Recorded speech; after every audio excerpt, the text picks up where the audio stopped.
자, 오늘 주시는 하나님의 말씀을 같이 보겠습니다. 요한복음 14장입니다. 14장 5절에서부터 9절까지인데요. 이 도마와 빌립이 예수님에 대해서 말씀하시는 장면입니다.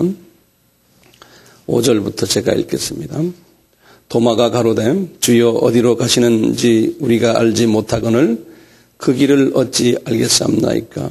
예수께서 가라사대 내가 곧 길이요 진리요 생명이니 나로 말미암지 않고는 아버지께로 올 자가 없느니라.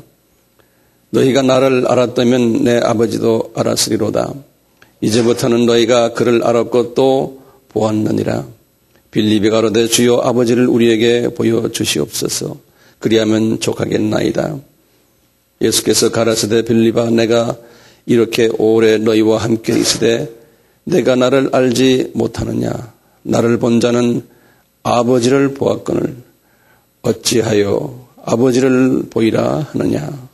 아멘. 인데요. 오늘은 그 예수님의 그 신성에 관한 말씀을 하나하나 자세히 말씀드리려고 합니다. 예수님의 신성에 관한 말씀. 제가 드리는 오늘 말씀은 성경 말씀을 제가 많이 인용을 할 터인데요. 그 말씀 한 분 하나를 잘 적으셔서 이제 기억해 주시고 또 주변 사람들에게도 이 말씀을 잘 나눠주시길 바랍니다. 오늘날 기독교의 그 최대의 위기로 하면 뭐라고 우리가 알 수 있냐면은 예수 그리스도가 하나님이시다라는 것을 인정을 안 하거나 또는 부분적으로만 시인하는 그러한 분들이 바깥에도 많지만 교회 안에도 많다는 사실입니다. 그래서 과거에는 이러한 사람들을 이단이라 이렇게 말했는데요. 요새는 대교단들이 주교단들이 이러한 사상들을 가지고 있기 때문에 다른 것은 이단이라고 말하지만 이런 부분에서 이단이라고 또 함부로 말하지 않는 그룹들이 상당히 많습니다. 그러니까 이 기독교인들이 어떤 부분에서는 상당히 혼돈되어 있어요. 그리스도의 신성에 관한 이야기를 이야기할 때 어떤 데서는 그래요. 그것에 대해서는 부분적으로는 이해가 되지만 전적으로 안 됩니다고 말하는 사람을 이단이라고 말을 하지 않는 그러한 그 교회들이 많다는 사실 때문에 우리 교인들이 많이 혼동되어 있어요. 그래서 이제 이런 분들은 그리스도의 그 신성을 인정을 하면서도 어디 잠깐 한쪽 구석에 그 인정을 하지 않으려고 하는 것이 포장되어 있는 것이 신학에 지금 상당히 지금 많습니다. 그러다 보니까요, 우리 교회 안에서요, 정통 교단에 속해 있는 크리스찬들이지만 그리스도의 신성에 대한 분명한 그 확신이 없는 자들이 상당히 많아요. 가톨릭도 뭐 완전히 종교다원주의고요. 가톨릭도요. 뭐 알다시피 여호와의 증인도 그렇잖아요. 근데 여호와의 증인은 전 세계적인 교단이거든요. 전 세계에 예수 그리스도의 인성, 예수는 하나의 사람이다라고 이야기하는 그러한 그룹이죠. 하버드 대학을 중심으로 해서 옛 청교도 그룹들이요. 유니타리안이라는 교단이 있는데 유니타리안 그것도 다 그런 예수님을 하나님으로 보지 않는 분들이에요. 통일교도 마찬가지고요.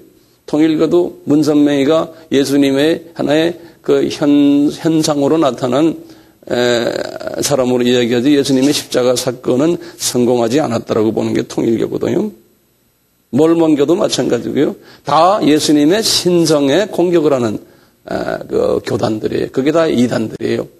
기독교에서는 예수님의 신성에 대해서 이렇게 공격을 하면 다 이단으로 보는데요. 그 이유는 뭐냐면 예수님의 신성이 일반 사람들에게 이해가 안 되는 부분들이 상당히 많아요. 그래서 그래요. 그걸 이제 마귀가 붙잡아가지고 그걸 가지고 이제 우리 인간을 속이는 거죠. 중국은 지금 기독교가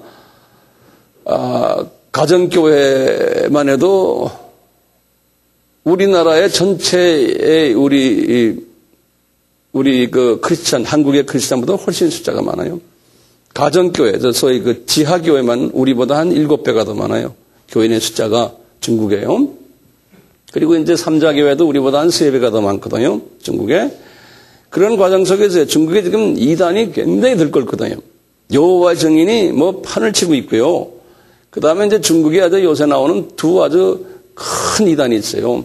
아주 타임즈에도 뉴스백에도 계속 나와요. 그 사람들 때문에. 하나가 뭐냐면 팔룬공이라고 그래가지고 한국말로는 먼저 또 팔룬공이라고 그래요. 팔룬공. 요거는 예수교도 조금 들어있고 불교도 들어있고 도교도 들어있고 이슬람교도 다 잡동사니 비빔밥 종교예요. 예. 근데 이것이요, 병을 막 고치고, 뭐, 귀신 쫓아내고, 돈 축복하면 돈도 벌고 이래서요, 중국이 지금요, 엄청나게 퍼지고 있어요. 예. 이 팔룬공이. 그래서 이제 중국의 공산당에서 이 종교를 말살하려고, 왜냐하면 공산당보다 더 많아지는 거예요. 이 교파가. 예. 그래서 기독교인들도 무서워하지만 이 팔룬공을 더 무서워해요. 이 팔룬공은요, 동남아의 웬만한 나라 가면 길거리에 앉아서 막 전도를 해요. 중국 사람들이. 태국에 한번 갔더니 태국에도 그 뒷길거리에서요, 태국 사람들이 이 팔룬공 전도를 해요. 그러다 또 하나가 지금 개신교에서 지금요, 아주 이단이 하나 중국에 나와서 골치 아픈 게, 우리 아미 중국 팀들도 여기 때문에 지도자들이 막 거기 가서 매 맞고 막 그래요. 이 사람들에게. 그 사람들을 동방번개라고 그래요. 예. 이 동방번개가 지금 중국에 판을 치는데요.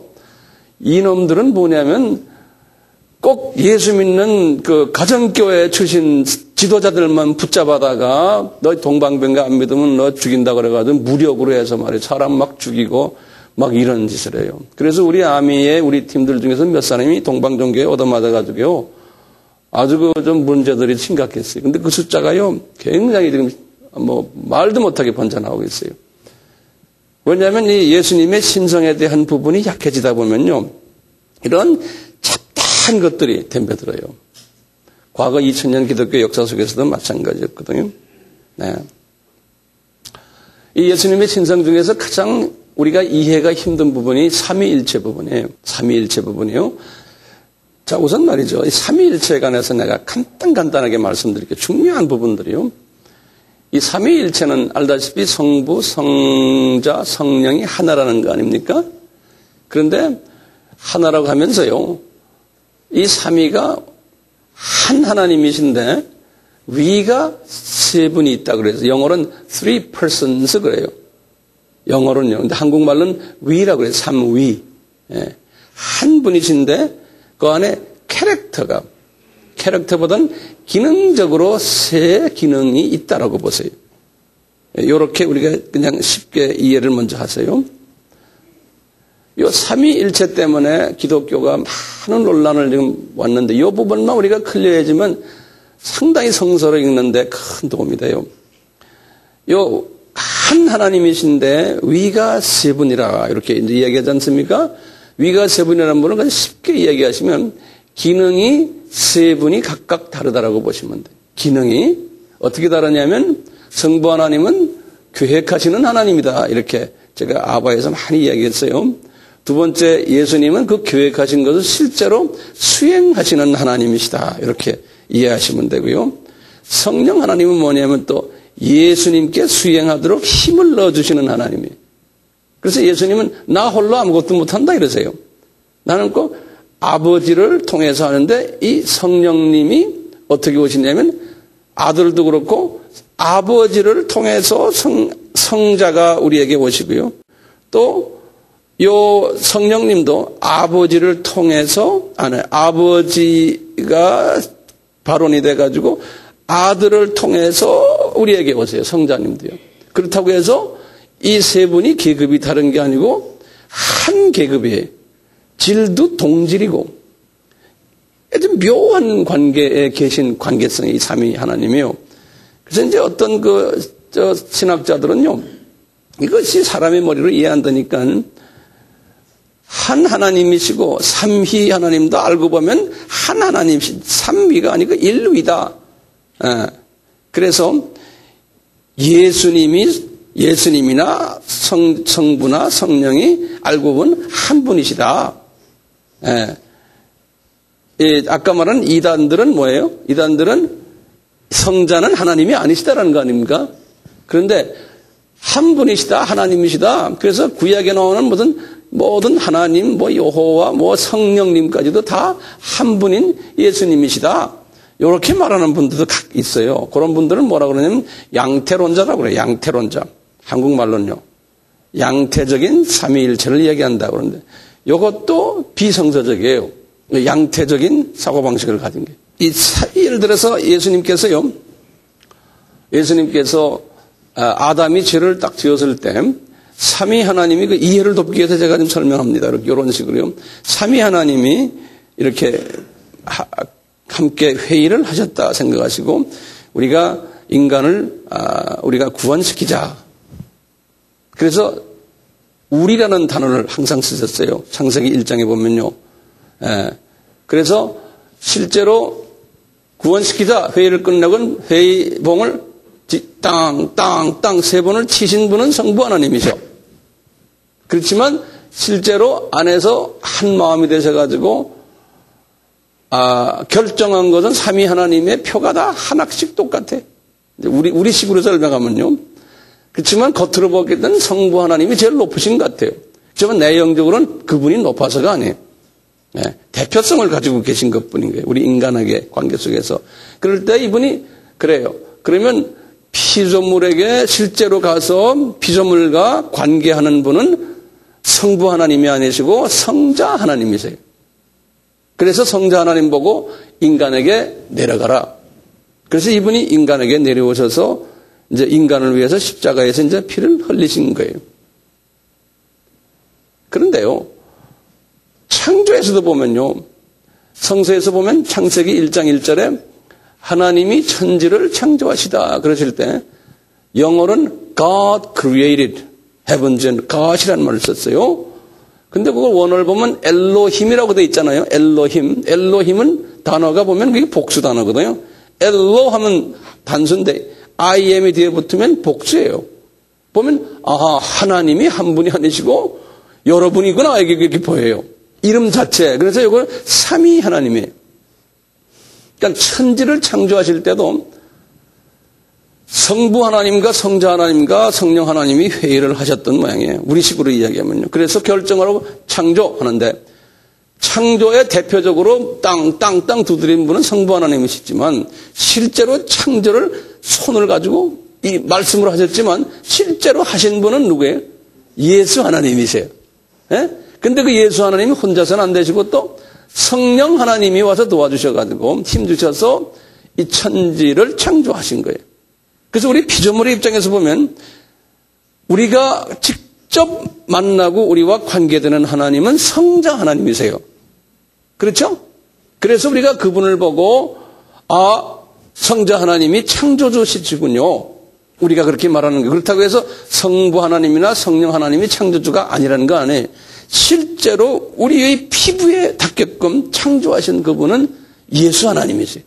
그다음에 우리에게 생명을 주신 새 생명을 주신 그분 십자가의 보혈에 의해서요. 이분도 실제 우리에게 우리 역사 속에서 보여주신 분은 성자 하나님이세요. 그래서 우리가 그분 보고 우리의 구원주 되시고 우리의 주님이 되시고 그러잖아요. 주란 건 우리의 삶 속에서 나의 주인이 되시고 그래서 우리가 예수님 그러는 거예요. 그러니까 예수님이 존경을 받으시면은 칭찬을 받았고 경외를 받으시면 똑같이 성부나 성령 하나님도 동시에 같이 받으세요. 그렇지만 우리 피조물이기 때문에 우리는 우리를 직접 관계하시는 예수 그리스도를 향해서만 우리가 대화할 수 있는 거예요. 그래서 예수님이 너희들이 성부 하나님은 볼 수가 없다. 그렇지만 기도할 때는 성부 하나님께 하지만 우리가 성부 하나님 이야기하지만 성자 하나님, 성령 하나님이 다 들으시는 거예요. 그리고 너희들은 성부 하나님을 직접 대할 수 없으니까 내 이름으로 이야기해라. 그러잖아요.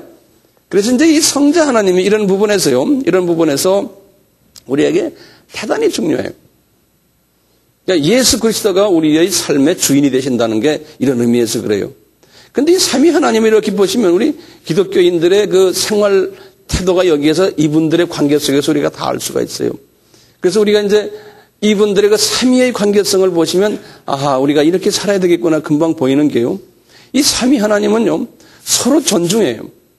서로 내 잘났다, 내가 세다, 이렇게 절대로 안 하세요, 이분들은요. 그리고는 서로 한 마음이 돼가지고요, 서로 이렇게 증거를 해요. 예컨대요, 내가 누구다라고 말하지 않아요. 성부 하나님은요, 성령 하나님이 이 세상에 오셨을 때, 그래요. 성자 하나님이 이 세상에 오셨을 때, 성자 하나님이 내가 하나님의 아들이다, 이렇게 말하지 않아요. 항상 누가 말해줘요? 성자 하나님은 누가 증거해줘요? 성부 하나님이 우선 말해준다고요. 성부 하나님, 순서가요. 성부 하나님이 세례 요한을 통해서 세례를 받을 때 성부 하나님이 사도 세례 요한한테 그러죠. 이는 내 사랑하는 아들이다. 이렇게 말하잖아요. 그러니까 사도 세례 요한이 이분이 이렇게 성부 하나님의 그 말씀으로 증거하는 거예요. 이렇게 해서 이분이 이렇게 하시는데 성자 하나님은 또 누구를 증거해요? 이분은 이 세상에 오셔가지고 누구 이야기를 해요? 이분은 항상 그러죠. 나는 아버지가 보내주셔서 내가 여기 왔다. 이렇게 말씀하셨잖아요. 그리고 그러죠. 우리 요한복음 3장 16절에 하나님이 세상을 이처럼 사랑하자 할 때 그 아들을 보냈으니 그때는 그 하나님이 분명 성부 하나님을 이야기하잖아요. 항상 성부 하나님을 높이세요. 아주 인격자들이세요. 서로가요. 그리고는 이 성령 하나님은 어떻게 돼요? 우리 사도행전 1장 8절에 그랬죠. 예수님께서 그랬죠. 너희들이 성령을 받으면은 어떻게 된다고 그랬어요? 권능을 받아 이제 예루살렘과 온 유대와 사마리아 땅 것까지 누구를 증거한다? 예수를 증거한다는 거예요. 그러니까 성령 하나님은 예수님을 또 증거하는. 이렇게 서로가 증거의 대상이 다른 거예요. 그래서 우리 보고 너희들이 성령 받아라 그랬잖아요. 근데 성령 받기 전에 누굴 먼저 받아야 돼? 아버지가 소개한 예수님을 먼저 우리가 받아야 돼. 그래서 우리 하나님이 자녀가 되잖아요. 하나님과 자녀가 된 사람은 성령 세례를 받아가지고 그 다음에 뭘 해야 돼요? 성령 세례 받아서 뭐예요? 누굴 증거해요? 예수님을 증거해야 돼요. 그러니까 우리의 짭은 예수님을 증거하기 위해서 불림을 받은 사람들이에요. 그래서 예수님이 그랬잖아요. 마태복음 28장 19절 너희들이 가서 모든 족속으로 세례를 주고 이제 아버지와 아들과 아들의 성령의 이름으로 나가서 나를 증거하는, 예수님을 증거하는. 자, 그렇다면요, 이 예수님이 하나님이심을 우리가 증거했던 사람들을 우리가 알아야 돼요. 성서에서요. 첫째요, 이분의 모든 제자들이 그랬어요. 두 번째요, 바울 사도도 항상 그분의 신학이나 그분의 편지 속에 보면 예수님이 하나님이시다. 예수님이 하나님이시다. 항상 강조했어요. 그 다음에 이제 그걸 내가 좀 이따 구체적으로 드릴게요. 그 다음에 예수님 자신도요, 내가 하나님이다라고 자꾸 말씀을 하세요. 근데 초창기에는 말씀 안 하세요. 제일 마지막 때에 가세요.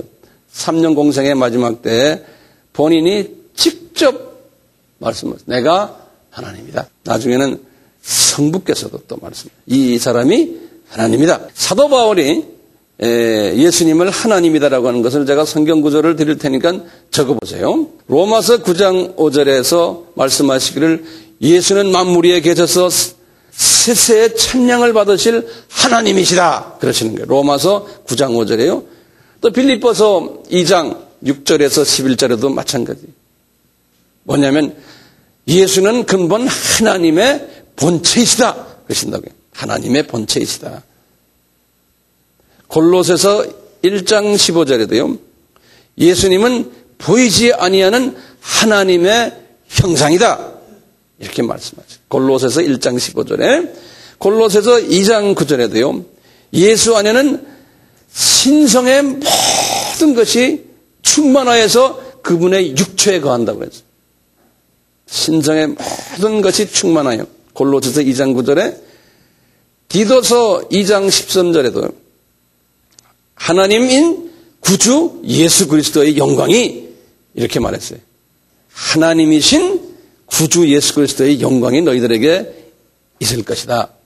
이렇게 바울의 예수님의 신성에 관한 고백들이 이렇게 표현이 되고 있고요. 그리고 베드로에게 하신 또 표현이 있어요. 우리 마태복음 16장 15절에서부터 17절에 유명한 베드로의 그 신앙 고백에 보면 주는 그리스도시요 살아계신 하나님의 아들입니다. 이렇게 말씀하시는 거예요. 또 도마에게도 그랬어요. 도마요. 요한복음 20장 18절에 28절에 나의 주 나의 하나님이시오. 이렇게 이분이 고백을 했어요. 이제 십자가에 손 못자국을 좀 봅시다 하니까 이거 딱 보여주니까 부활하신 예수님을 보고 성령님이 이분의 마음을 열어서 나의 하나님이시군요. 이렇게 말한 거예요. 또한 사도 요한에게도 말했어요. 요한복음 1장 1절에서부터 보면 말씀이 곧 하나님이시다. 그 말씀이 예수님이시다. 요한 1서 5장 20절에도요. 아들 예수 그리스도는 참 하나님이시다. 이렇게 말했어요. 이렇게 제3자들이 예수 그리스도가 하나님이심을 말씀을 한 후에 우리가 성서에서 보면 예수님 자신이 자기가 하나님이심을 또 말한 장면이 있어요. 예수님 자신이 첫째 마가복음 14장 62절에 또 마태복음 26장 64절에 말씀하시길 당신이 그리스도냐? 이제 예수님이 이제 십자가 달리시기 직전에 제사장들과 로마 사람들 앞에서 이렇게 질문을 받을 때 내가 그니라 이렇게 말씀했어요. 그리고는 진짜 그리스도입니까? 당신이 그럽니까? 그러니까 내가 말하였도다 이렇게 말했어요. 그래서 이제 이분이 본인이 그리스도이시고 하나님이심을 이야기하시는 장면이 나와요. 그보다 더 구체적으로 예수님이 요한복음 10장 25절에서 33절, 요한복음 5장 17절에서 18절 여기 보면 이분이 이런 말씀을 했어요. 나와 아버지는 하나다 그랬어요. 하나다. 네. 나와 아버지는 하나다 그랬는데요. 이 하나라는 단어를 이제 원어를 우리가 이제 보면은 분명해요. 하나라는 단어가 원어에 보면 두 가지가 있어요. 하나는 hen이라는 hen이 hen이라는 단어가 있어요. 예수님은 지금 여기에선 이 hen이라는 단어를 썼어요. 이 하나다 할 때 이 단어는 헬라 말에는 중성, 남성, 여성이 있는데요. 중성으로 이렇게 쓰셨어요. 중성, hen. 그런데요, 이 남성으로 쓰는 하나라는 또 단어가 있어요. 이 단어는요, 헤이스라는 단어인데, 헤이스요. 이 단어는 갈라디아서 3장 28절에 바울이 쓰신 단어인데요. 이분은 이런 말 했어요. 유대인이나 헬라인이나 남자나 여자나 종이나 또는 자주자나 다 예수 안에서 하나다 이렇게 쓸 때 쓴 말이에요. 예, 그때는 헤이스라는 단어를 썼어요. 우리 예수님은 아버지와 나와 하나다 하는 단어는 무슨 단어를 썼다고요? hen이라는 단어를 썼어요. 근데 헤이스라는 단어는 남성 단어예요. 예, 이쪽에 hen은 중성이에요. 중성. 이 남성 이 단어는요, 헤이스라는 단어는 어떤 뜻이 있냐면은 하나인데, 그러니까 유대인이나 헬라인이나 남자나 여자나 이 사회적으로는 이렇게 하나지만 본질은 다르다는 거예요. 본질은 남자와 여자 있잖아요. 그렇죠? 성품도 다르고 계급도 다르고 이 다른데 이 겉으로 보이는 이 사회적인 측면에서의 하나를 말할 때 헤이스라는 단어를 써요. 그런데요, hen이라는 중성 단어를 쓸 때는 달라요. 이것은 이 한 본질이라는 뜻이에요. 계급도 하나고 성품도 하나고 품성도 하나고 모든 것이 다 하나라는 뜻이에요. 네, 이럴 때 쓰는 말이에요. 그러니까 이제 예수님이 그러니까 아버지와 나와 hen 하나다 이 말은 뭡니까? 계급도 하나고 본질도 하나고 품성도 하나고 그냥 통째로 하나다 이런 말이에요. 예수님의 하나라는 건요. 그렇기 때문에요, 이분이 자신 있게 말하는 거예요. 아버지가 공경받는 것처럼 나도 공경받아야 한다. 이렇게 말씀하세요. 30살을 잡수신 젊은 청년이 말씀하시는 거예요. 너희가 나를 알았으면은 누굴 안 거예요? 아버지를 알았습니다. 그러는 거예요. 요한복음 8장 19절에서 또는 요한복음 14장 1절에서 그런 거예요. 너희들 근심하지 말아라.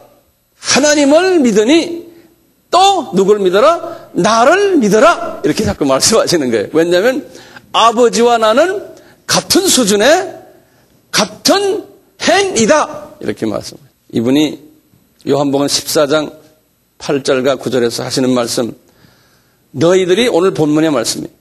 너희들이 나를 본 자는 누구를 봤다?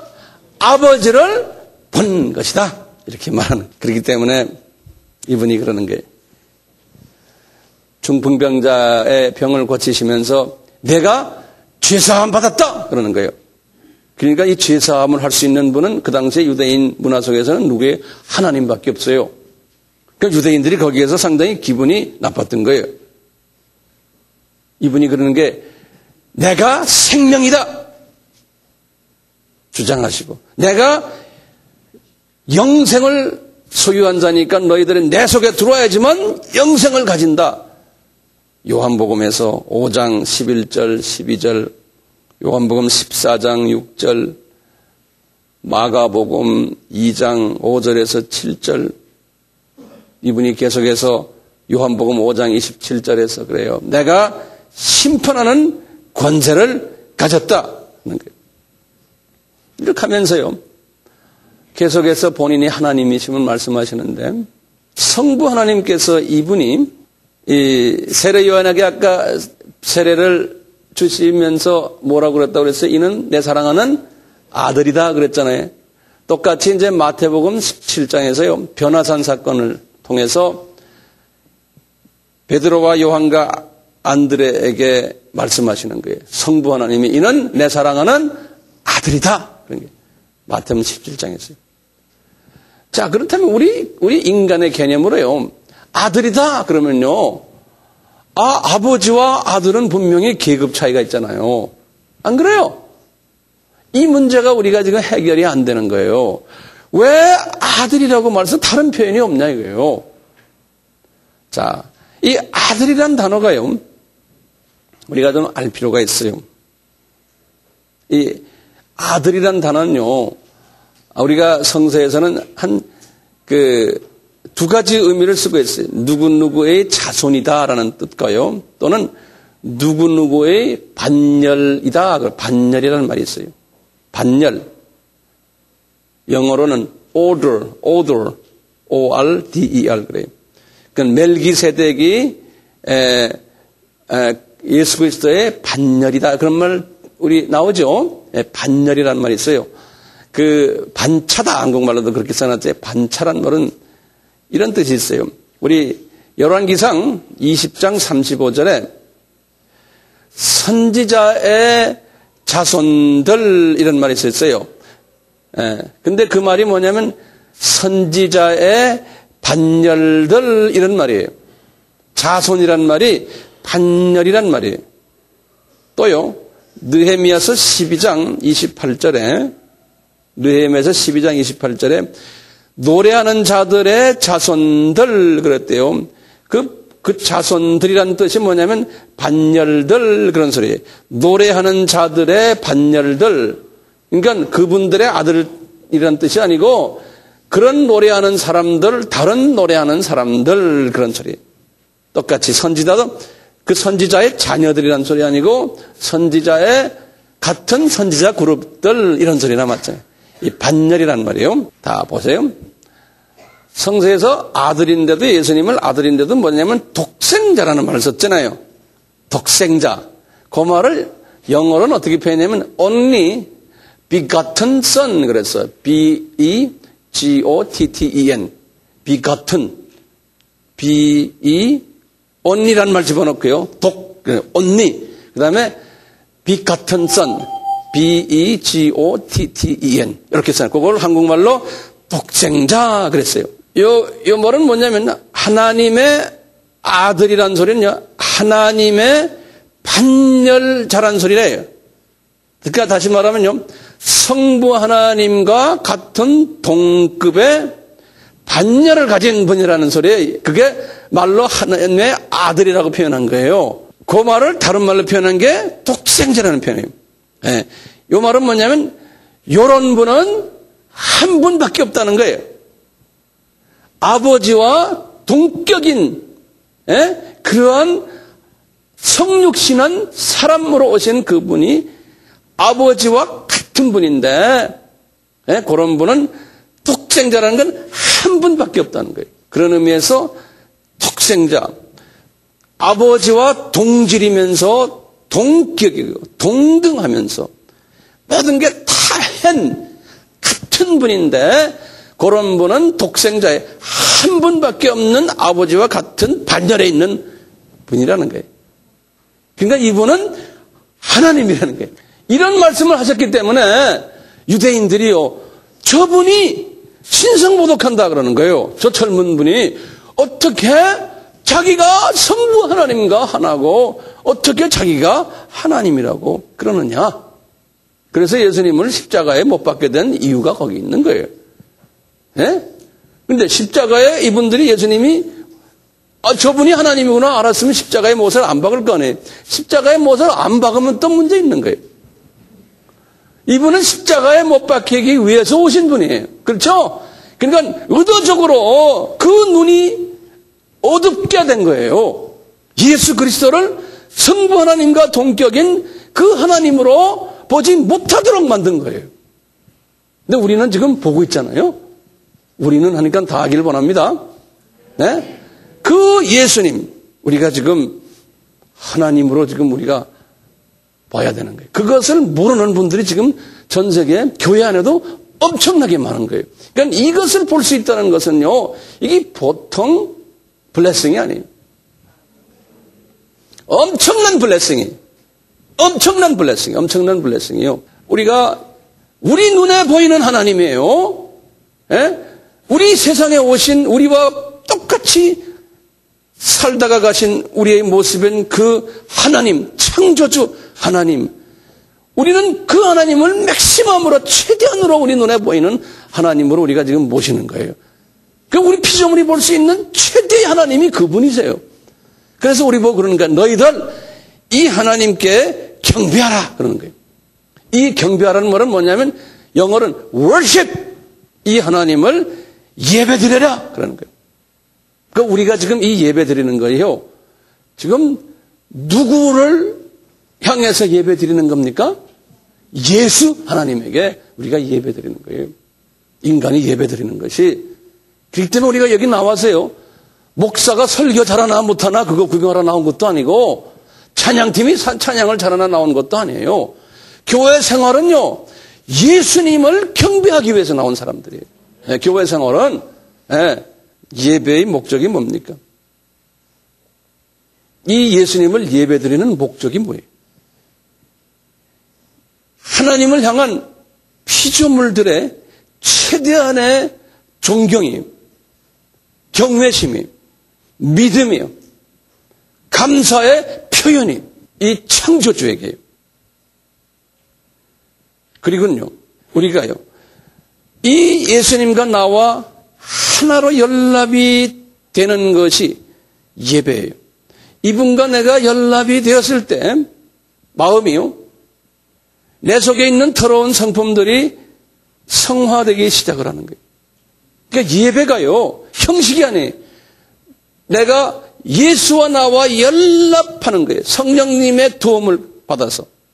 그래서 그 예수를 내가 바라보고 그 예수의 그 은혜와 그분의 평강과 그분의 것이 나에게 오도록, 그래서 내 속에 있는 더러운 나의 이 마귀의 성품들이 없어지고 예수님과 나의 성품과 하나가 되기 위해서 하는 하나의 과정이, 그게 예배. 네. 그럼 우리가 예배를 예수님을 만난다 그러잖아요. 그 예수님을 깊이 체험하고 느끼고 만날 때에 내가 예수님을 사랑할 수 있는 마음이 조금 들어오고 그분의 자비를 내가 느끼고 은혜를 느끼고 이분의 위로를 내가 받고 격려를 받고 이분을 내가 이렇게 만나는 거예요. 그렇기 때문에 우리는요, 예배는 꼭 예수님을 향해서 해야 돼요. 왜 그러냐면요, 이 세상에요, 예배를 받을 존재는 하나님밖에 없다고 예수님이 말씀하셨어요. 마태복음 4장 10절에 예수님이 마귀가 와서 덤벼들 때 그랬어요. 주 너희 하나님께만 경배하라. 그랬죠? 나중에 요한계시록을 다 이렇게 받고는 천사가 와서 이렇게 말해주는 거를 듣고는 천사가 하도 고마워서 천사 앞에 가서 천사요, 경배하려고 그랬어요. 이분에게 가서. 그러니까 천사가 딱 하는 말이 요한계시록 19장 10절에 그랬어요. 오직 하나님께만 경배하시오. 나한테 하지 마세요. 나는 하나님이 아니라는 거예요. 그러니까 우리가 예수께만 경배하는 거예요.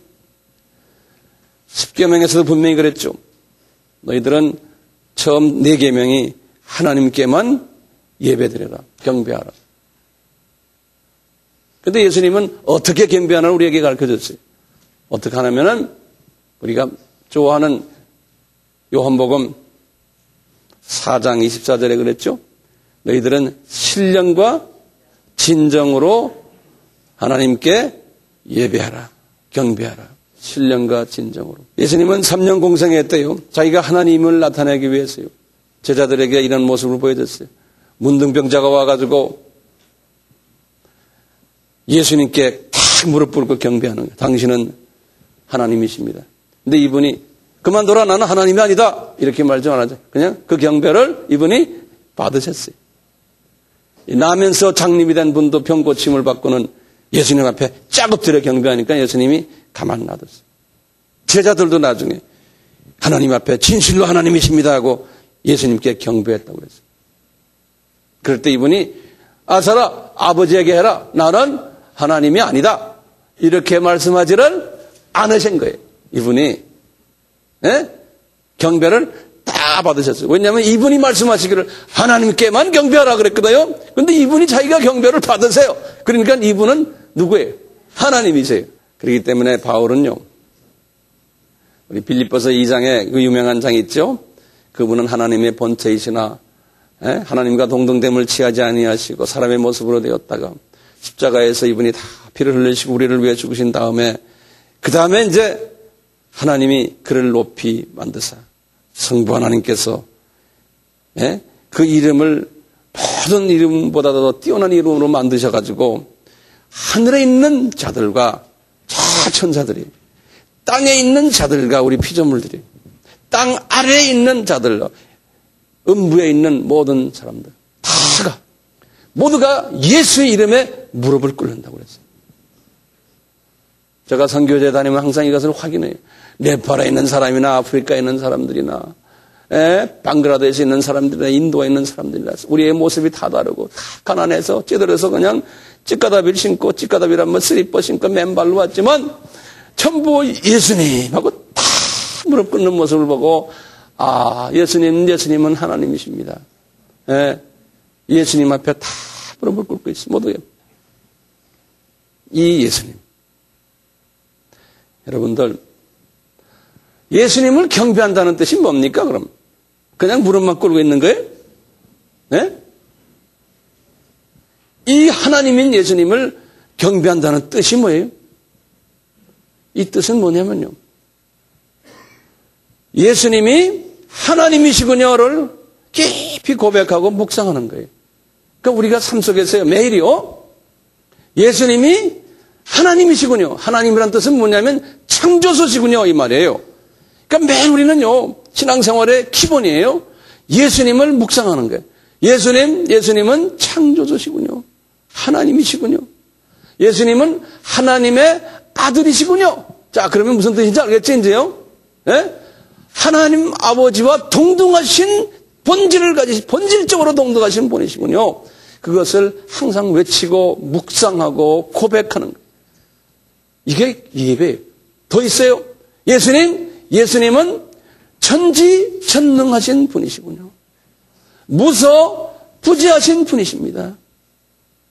그 예수님이 성육신하셔서 인간화되셔서 나의 구원주가 되셨군요. 그렇기 때문에 예수님은 우리 인간들에게 길이 되시고 진리가 되시고 생명이 되시고 부활이 되시는군요. 나의 생사화복을 주관하시는 하나님이시군요. 성부 하나님은 보이지 않는 하나님이죠. 우리 속에서 직접 내 속에서 나의 생사화복을 주관하시는 분이 하나님이신 예수님이시군요. 그리고는 이 예수님이 나의 방패가 되시고 나의 피난처가 되시고 목자가 되시고 선생이 되시고 산떡이 되시고 참 양식이 되시고 나의 친구가 되시는군요. 이 엄청난 하나님이 나의 친구가 되시는군요. 이것을 고백하는 것이 우리가 예배드리는, 경배하는 것. 그냥 교회 와서 설교 말씀 듣고 찬양 좀 드리고 말씀 듣고 배우고 헌금 좀 하고 그리고 끝나는 것이 예배드리는 것이 아니에요. 예수님을 이렇게 깊이 만나는 거예요. 이렇게 진정과 신령으로 예수님을 경배할 때요. 그럴 때 나에게 그 예수님이 주시는 참 위로가 있어요. 참 격려가 있어요. 독수리가 천국을 나가는 그 새 힘을 받게 되고요. 어려운 환경을 내가 지배할 수 있는 능력이 나에게 들어와요. 그 시각이 들어와요, 나에게. 그러니까 세계관이 변하고요. 가치관이 변하고요. 물질관이 변하고 자식관이 변하는 것은 예수와 깊이 만났을 때 변하게 되어 있는 거예요. 예. 이 예수에 대한 경배가 깊어지고 넓어지고 높아지고 길어질 때 내가 이 세상을 지배할 수 있는 거예요. 나의 가치관이 변해버리는 거예요. 문제가 내 앞에 있으면 문제 보는 시각이 달라지는 거예요. 이 소위 말하는 패러다임 시프트가 오는 거예요. 예수를 만날 때. 그런데요, 이 예수를 깊이 만나지 않고 요새 교회들은 뭐 하냐면요, 예수는 그냥 아웃사이드에 계신 분이, 그냥 예수, 나의 구세주, 하나님의 아들이시고 구체적인 예수를 만난 경험 없이요, 요새 우리 크리스찬들은 가정 문제를 해결하기 위해서요, 가정 세미나를 많이 해요. 카운슬링 많이 해요. 치유 사역 많이 해요. 뭐 아버지 학교, 영성 세미나, 이거 많이 해요. 좋아요. 다 필요해요. 그렇지만요, 예수를 깊이 이해하지 못하고 예수와의 교제가 없이, 예수와의 이 예배, 경배가 깊은 그거 없이 이런 소위 테크놀로지, 노하우 이런 것만 자꾸 하다 보니까요, 사람은 많이 모여요. 그렇지만 이런 것들은 한 달만 안 하면요, 또 옛날 사람으로 또 막 돼버려요. 어떤 때는 주둥아니만 더 커가지고 별난 소리 다 하고 다녀요. 왜? 왜냐하면 예수를 안 만나고요. 예? 이런 노하우만 자꾸 배우다 보면 이렇게 되는 거예요. 그 방법론만 자꾸 관심 두지요. 그 속에 들어있는 예수 그리스도, 하나님이신 그분에 대한 그 구체적인 만남이 결여되면 그렇게 된다는 거예요. 이 예수를 깊이 만나는 예배로 인도받아야 되거든요. 네. 그러니까 여러분, 우리는 예수만 이야기해야 돼요. 예수님, 저희들 이 셀을 통해서 예수님을 더 사랑하게 해주시고, 예수님의 가르침에 내가 더 순종하게 해주시고, 이러면서 우리의 목적은 뭡니까? 우리가 예수를 깊이 알수록 예수님이 우리에게 부탁하신 제일 가장 크고 첫째 되는 계명, 지상 계명. 이것을 우리가 더 확인하고 지상 계명 알기만 하면 뭐합니까? 그 다음에 뭐 해야 돼요? 지상 명령을 순종해야 돼요. 지상 명령은 뭡니까? 복음을 듣지 못한 저 미전도 족속에게 복음 전하라는 게 지상 명령 아닙니까? 이것 때문에 우리가 존재하는 거 아니에요. 예. 근데 지상 명령은요, 지상 계명 없이 안 되잖아요. 그러니까 우리는요, 이 예수에 완전히 우리가 정말 무릎 꿇고, 찬양도 우리가 그러니까 예수. 우리 주일날 딱 오시면 앉아서 예수님, 여기 계신 예수님, 내가 예수님 만나러 왔습니다. 사람 만나러 오지 않았습니다. 사람은 변합니다. 저 사람 언젠간 나한테 좋다가요, 언젠가는 나를 또 불편하게 만들어요. 다 마찬가지. 사람 믿지 마세요. 예수님만 믿으세요. 네. 사람 찾아다니다 보면요, 자꾸 교회 옮겨요. 절대로 그 속에서요, 내가 원하는 그러한 교회를 찾지 못하고, 그러한 교회 분위기를 찾지 못해요. 한때는 좋았다가 언젠가면 또 싫어져요. 그렇게 되게 돼 있어요. 하나님은 우리 아미 식구들은 이 원칙을 깨닫고, 네? 딴 거 다 포기해버리시고, 믿을 거 아무것도 없어요. 예수님만 딱 믿으세요. 그분이 왜요? 하나님이시기 때문에 그래요. 나중에 우리가 이제 이 세상에서 목숨 딱 끝나고 가면 누구 만납니까? 예수님밖에 만날 분이 없어요. 네? 그러니까 그 예수님을 만나는 연습을 하는 것이 신앙생활이에요. 그 예수님과 내가 매일 만나는 연습하세요. 딴 거 보지 마세요. 주님만 쳐다보세요.